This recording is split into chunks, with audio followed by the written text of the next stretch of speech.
अध्यात्म विज्ञान कोई धर्म या संप्रदाय नहीं है, ये स्पिरिचुअल साइंस है जो कुदरत के कानून पर आधारित है। ये विज्ञान पूरे ब्रह्मांड के सभी रहस्यों को उजागर करता है और जीवन के सभी पहलुओं को समझने के लिए एक नई दृष्टि देता है। इसी को आर्ट ऑफ विजन कहते हैं, दुनिया को देखने की एक नई दृष्टि, जो अध्यात्म विज्ञानी परम पूज्य स्वामी श्री कमलेशानंद जी के निर्देशन में सनातन सत्य का अनुसंधान कर हमारे जीवन को प्रकाशित करे। जय सच्चिदानंद। बीज है या फल है, कैसे पता? बीज है या फल है वो कैसे पता चलेगा? आपको क्या लगता है? आपकी भाषा में आपको दोनों का अंतर क्या लगता है? इन सिंपल लैंग्वेज जो समझ में आता है, विद छोटा सा एग्जाम्पल बता के। लगता है कि वो फल ही है। फल ही है, एग्जाम्पल।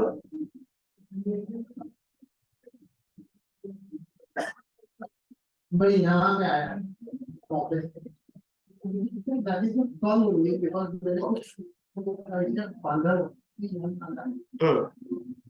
बीच कैसे होगा? नहीं, मगर आपको मैं समझ गया, पर आपको बीज और फल में क्या जानना है? जब भी जीवन में कुछ भी होता है पोजीशन मिला इनको ऐसे डिस्टिंग्विश करें कि ये बीज है, बीज डाल रहे हैं या पिछले जन्मों का फल आ रहा है, कैसे फर्क जाने? ये फाइव सेंसेस से जो अनुभव में आता है, once again repeat, five senses से जो अनुभव में आता है वो फल ही है, नो ऑप्शन एट ऑल। और बीज कभी पांच इंद्रिय से अनुभव में नहीं आता है, क्योंकि वो प्रक्रिया ही इतनी सूक्ष्म है, बाहर से समझ में आता ही नहीं है, खुद को भी नहीं आता है, और इसीलिए जो दिखता है वो फल ही है। इसमें कोई ऑप्शन नहीं है। आपका मन वचन काया या दुनिया की कोई भी मन वचन काया कुछ भी करता है, वो फल ही है, उसमें बीज। और इसीलिए हमारे अध्यात्म विज्ञान ने कहा कि फल विजिबल एंड फिजिबल है और बीज इनविजिबल इनफिजिबल है। ये दो लाइन ऑफ डिमार्केशन हो गया, क्या हो गया? और इसीलिए कोई कंफ्यूजन की जरूरत नहीं है। कर्म बांधने की प्रक्रिया सूक्ष्माति सूक्ष्म है, वो ऐसे इंद्रियों से दिखती समझ में नहीं आती है, बड़े बड़े ज्ञानियों को भी समझ में नहीं आती। वो स्थूल रूप से जानते हैं, स्थूल रूप से, मगर ये प्रक्रिया देखना ये आम ऐसे बड़े महापुरुषों का भी काम नहीं है। ये केवल ज्ञानी को दिखता है प्रोसेस, और केवल दर्शन वाले समझ सकते हैं, दिखता नहीं है। और बाकी को तो स्थूल समझ में आता है, स्थूल समझ में आता है, उसको सिद्धांत से भी समझ में नहीं आता है, क्योंकि दुनिया के इतने सारे धर्म गुरु हैं, कोई भी धर्म गुरुओं ने कभी नहीं बताया कि कर्म बांधने की और कर्म को डिस्चार्ज करने की इंटरनल प्रक्रिया अलग है। वो किसी ने बताया ही नहीं है। अंदर की बात करता हूं मैं, अंदर दो प्रक्रिया अलग होती है, डिस्चार्ज की भी अलग होती है अंदर और चार्ज की भी अलग होती है, मगर दोनों की प्रक्रिया सेम है। क्या है? डिस्चार्ज का मतलब जो चार्ज की प्रक्रिया है वो अभी ऑटो मोड हो गई, मगर वो डिस्चार्ज हो गई। और आज चार्ज की प्रक्रिया वो लाइव है, मगर प्रोसेस तो एक ही रहेगी। जैसे आपने चार्ज में प्रोसेस किया है वही डिस्चार्ज में निकलेगा, तो प्रोसेस तो इक्वल लगेगी, मगर डिस्चार्ज हमेशा मैकेनिकल होता है और चार्ज हमेशा लाइव होता है। मगर ये बात भी दुनिया के कोई भी धर्म गुरु ने पब्लिक बताया नहीं। कर्म बंध बताया कैसे होता है, इंटरनल प्रोसेस, वो डिटेल में नहीं बताया। तो ये सब विज्ञान की देन है, समझ में आया ना? बिना विज्ञान कैसे लोग समझेंगे? नहीं समझेंगे। और मैं अपने जीवन में छोटा था तब से मेरा कोई मकसद नहीं था कि विज्ञान में लाखों लोगों को समझाओ। मेरा मकसद यही भी था छोटी उम्र से कि बहुत कम लोगों को मैं विज्ञान समझाऊं जो अनुभव में आए। उस समय इतना अनुभव नहीं था मेरे को, मतलब खुला नहीं हुआ था। तभी मेरी सोच ऐसी थी कि मैं इतना सारा मेहनत क्यों करूंगा, थोड़े व्यक्तियों को मैं विज्ञान समझाऊंगा और बाद में वो लोग विज्ञान समझाएंगे। जैसे तीर्थंकर गणधरों को समझाते हैं और बाकी का काम कौन करते हैं, गणधर करते हैं। और इसीलिए यह आध्यात्म विज्ञानी दुनिया में ऐसा विज्ञान प्रकट हुआ जो फॉलोअर्स नहीं बनाते, साइंटिस्ट बनाते हैं, बोलते नहीं है। ये सोच का परिणाम है, ये कोई चमत्कार नहीं है। दुनिया के हर धर्मगुरु कहेंगे मेरे इतने फॉलोअर्स है, कहेंगे कि नहीं कहेंगे? यहाँ तो फॉलोअर्स शब्द ही नहीं है।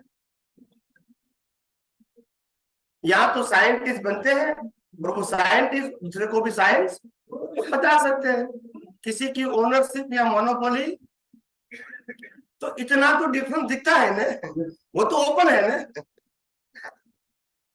तो इसलिए बहुत, जैसे आप जैसे जैसे विज्ञान में डीप में जाएंगे धीरे धीरे समझ में आएगा कि ये दुनिया के जो धर्म है इससे कोई मतलब ही नहीं है।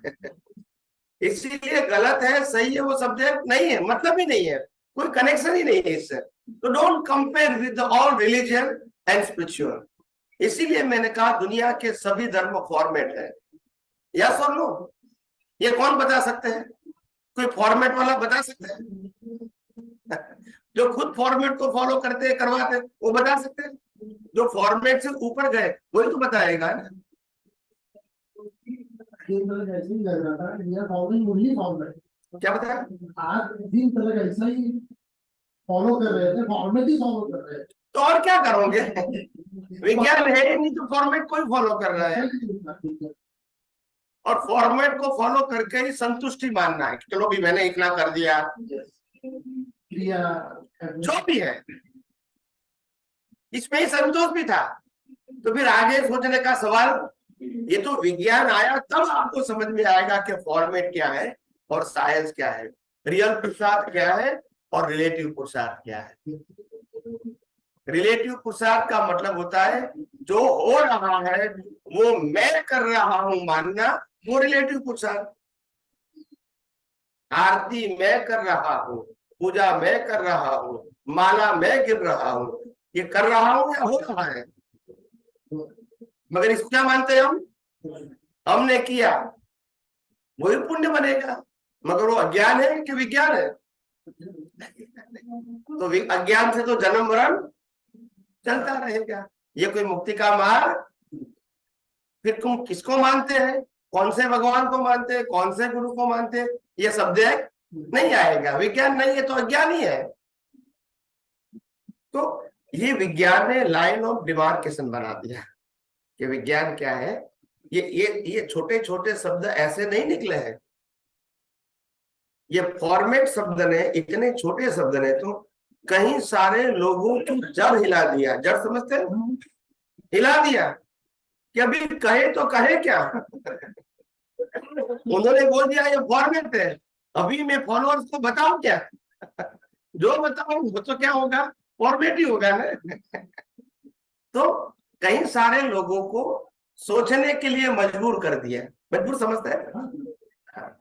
तो इसलिए मैंने कहा ये विज्ञान धीरे मगर मक्कमता से जो आगे बढ़ रहा है विश्व के अंदर, उनकी बहुत सारी असर रहेगी और लोगों की जड़ हिला देगा। क्या देगा? और धर्मगुरुओं को भी विज्ञान बताने के लिए मजबूर करेगा, क्योंकि ये विज्ञान कुदरत का है, व्यक्ति का है तो तकलीफ है, कुदरत का है फिर क्या तकलीफ है? मैंने कभी नहीं कहा कि मेरा विज्ञान है, कहा मैंने? नहीं है।